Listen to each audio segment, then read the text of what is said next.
je bâtirai une maison à ton nom. Ces mots ont-ils été prononcés par David à Dieu, ou par Dieu à David? La réponse va bouleverser votre compréhension de la grâce divine. Dans 2 Samuel chapitre 7, nous découvrons l'un des moments les plus décisifs de l'histoire biblique, l'alliance davidique. David, maintenant roi établi sur tout Israël, habite dans une magnifique maison de cèdre. Ses ennemis sont vaincus, la paix règne, et son cœur se tourne vers Dieu. Regarde donc, dit-il au prophète Nathan. J'habite dans une maison de cèdre, et l'arche de Dieu habite au milieu d'une tente. L'intention de David semble noble, construire un temple digne du Tout-Puissant. Nathan, impressionné par cette piété royale, répond immédiatement, va, fais tout ce que tu as dans le cœur, car l'Éternel est avec toi. Mais cette nuit-là, Dieu intervient avec une révélation qui va changer le cours de l'histoire. Non seulement il refuse l'offre de David, mais il retourne complètement la situation. Ce ne sera pas David qui construira une maison pour Dieu, mais Dieu qui construira une maison, une dynastie, pour David. Une promesse éternelle qui trouve son accomplissement ultime en Jésus-Christ, le Fils de David, dont le règne n'aura pas de fin. Écoutons attentivement les paroles de l'Éternel à Nathan dans 2 Samuel 7, versets 4 à 17, cette même nuit, la parole de l'Éternel fut adressée à Nathan, va dire à mon serviteur David, ainsi parle l'Éternel, est-ce toi qui me bâtirais une maison pour que j'y demeure? Je n'ai point habité dans une maison depuis le jour où j'ai fait monter les enfants d'Israël hors d'Égypte jusqu'à ce jour, mais j'ai voyagé sous une tente et dans un tabernacle. Remarquez le ton de cette question divine, elle révèle que Dieu n'a jamais exprimé le désir d'un temple permanent. L'Éternel t'annonce qu'il te créera une maison. Quand tes jours seront accomplis et que tu seras couché avec tes pères, j'élèverai ta postérité après toi, celui qui sortira de tes entrailles, et j'affermirai son règne. Ce sera lui qui bâtira une maison à mon nom, et j'affermirai pour toujours le trône de son royaume.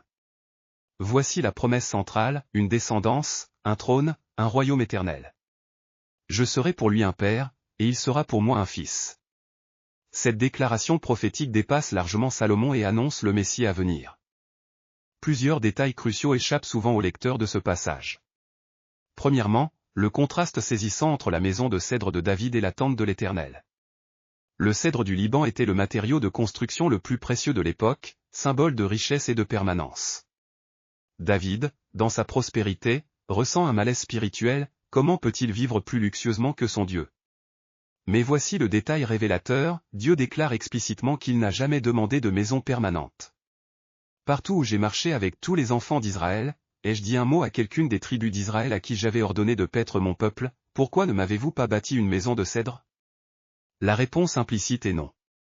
Dieu était parfaitement satisfait de sa mobilité, de sa présence adaptable au peuple nomade. Deuxièmement, observez la réaction initiale de Nathan. Sans consulter Dieu, il donne immédiatement son approbation humaine. C'est une leçon sur la différence entre la sagesse humaine et la révélation divine. Même les prophètes peuvent se tromper quand ils s'appuient sur leur propre compréhension. Troisièmement, l'alliance est entièrement unilatérale. Dieu ne demande rien à David en échange, pas d'obéissance conditionnelle, pas de performance spirituelle. Il promet simplement parce que tel est son bon plaisir souverain.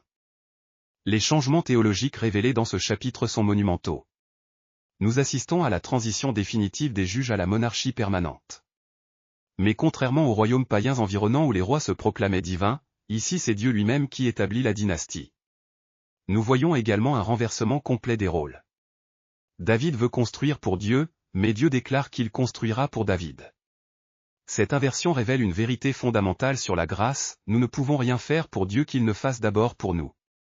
L'initiative appartient toujours au Très-Haut. Plus profondément encore, nous découvrons que l'alliance davidique transcende l'Ancien Testament. Quand Dieu promet, ta maison et ton règne subsisteront à toujours devant moi, ton trône sera pour toujours affermi, il ne parle pas seulement de la lignée biologique de David. Il annonce prophétiquement l'incarnation du Fils éternel de Dieu. Cette promesse trouve son accomplissement parfait en Jésus-Christ, qui est à la fois pleinement homme, descendant de David selon la chair, et pleinement Dieu, roi éternel selon l'Esprit. Dans les cours célestes, les créatures observent avec émerveillement cette révélation divine. Voyez comme l'Éternel établit sa royauté. David veut construire un temple temporaire, mais Dieu promet un royaume éternel. Cette alliance dépasse tout ce que David pouvait imaginer. Dieu ne cherche pas un édifice de pierre, mais une lignée de chair pour le Rédempteur à venir. D'en haut, je vois le plan divin se déployer. Cette promesse à David annonce celui qui sera à la fois berger et agneau, roi et sacrifice. L'homme David offre ses mains pour construire, mais l'Éternel offre son propre fils pour régner. Quelle grâce incompréhensible! Et nous, créatures, nous bénéficierons de cette alliance quand le fils de David restaurera toutes choses. La réponse de David dans les versets 18 à 29 nous enseigne comment recevoir les promesses divines. Il ne discute pas, ne négocie pas, ne remet pas en question le refus de Dieu. Au lieu de cela, il s'assied devant l'Éternel et adore. Qui suis-je, Seigneur Éternel, et quelle est ma maison, pour que tu m'aies fait parvenir où je suis? David comprend que tout vient de la grâce souveraine. Cette attitude doit caractériser notre approche des plans divins. Parfois, Dieu dit non à nos bonnes intentions pour nous offrir quelque chose de meilleur. Nos projets, même spirituels, doivent être soumis à sa volonté révélée. L'alliance davidique nous assure aujourd'hui que Jésus-Christ règne véritablement. Son royaume n'est pas une métaphore spirituelle, c'est une réalité éternelle. Quand nous prions, que ton règne vienne, nous invoquons l'accomplissement final de cette promesse faite à David. En tant que croyants, nous sommes citoyens de ce royaume éternel. Cette vérité doit transformer notre perspective sur les difficultés temporelles, notre engagement dans la mission de l'Église, et notre espérance pour l'avenir. Prions ensemble dans l'esprit de David. Seigneur éternel, comme David, nous reconnaissons que tu es souverain sur nos plans et nos projets. Merci de nous avoir fait part de ton alliance éternelle avec David. Nous adorons Jésus-Christ, le vrai fils de David, dont le règne n'aura pas de fin. Aide-nous à soumettre nos bonnes intentions à ta volonté parfaite. Quand tu dis non à nos projets, donne-nous la grâce de faire confiance à tes plans supérieurs. Que cette promesse d'un royaume éternel fortifie notre foi dans les épreuves et anime notre espérance.